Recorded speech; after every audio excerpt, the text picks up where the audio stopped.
I'm going to tell you a story, but the first thing I'm going to understand is time doesn't work the way you think it does. You can call me Oracle because I'm the one who's talking to you. Welcome to the call. Alright, so this is a practical demonstration of a couple different principles that are useful in magic in general, that are useful in life in general, and are useful in particular with enchanting. So, and that is layering of information.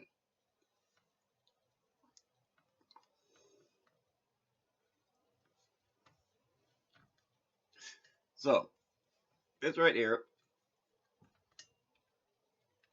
obviously has at least a degree of complexity to it.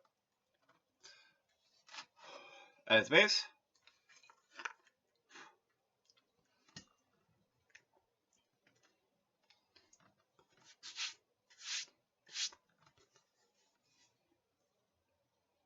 there is a square in the circle, but this square in particular is a magic square.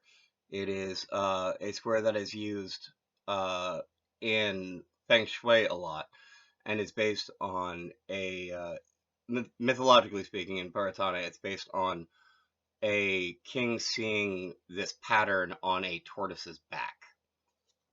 And it is surrounded by Bhagavad trigrams.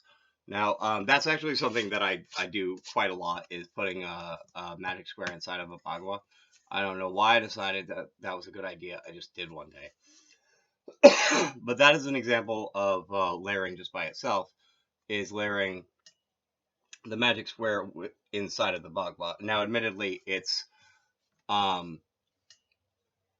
physically speaking a single layer, but like if you ever look at anything that talks about like speed drawing, which is essentially taking computer assisted design and basically like making full on illustrations with it, it relies on layers. It requires it.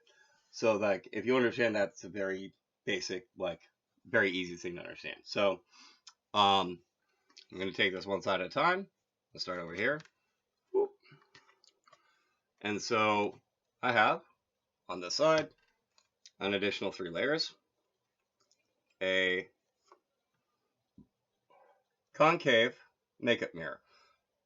Mirrors in general, Darpana, have a number of magical uses. In particular, concave ones are actually very, very useful for focusing stuff. So on top of it, I have the world's tiniest salt line, and then my father's captain watch. So that's a total of 4 layers right here. Nice and Shalita story of 4 parts that is united on the dance sauna with this stuff. Now,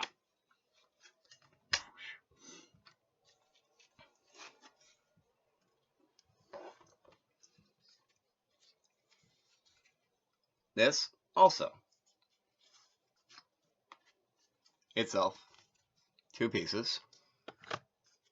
We have an abracadabra charm, and we also have an ohm, a Sator square, and a Badala Pratima, a cat image. And now we have ourselves a 4 little canvas Cholita compressed layered charm. And that goes on top of here.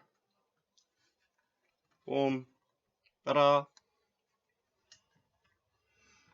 And now we have this part.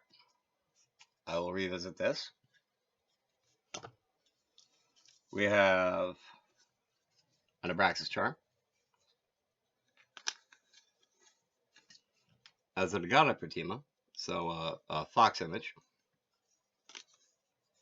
and Ur. This is the rune for the letter U, which is why I have it in this position.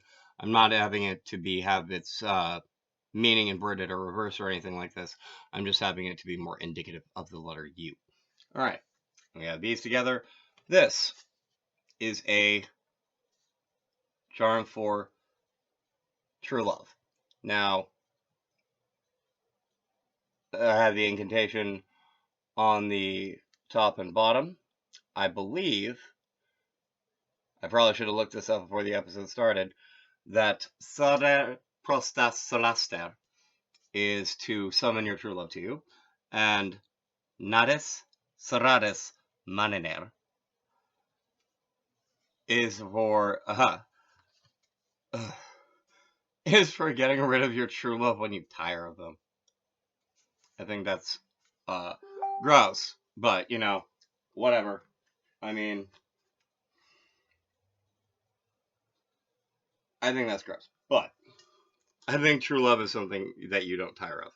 But my point is, put this all together, and you have like 9 layers here, 3 layers here, all together.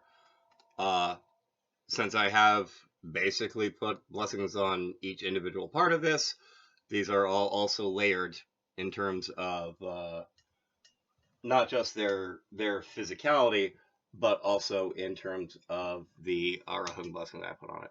All right, I'm going to find out what those messages say. I know who they're from, but this is our call. I'm gonna sing myself out, doing safely out there in the weebo throughout.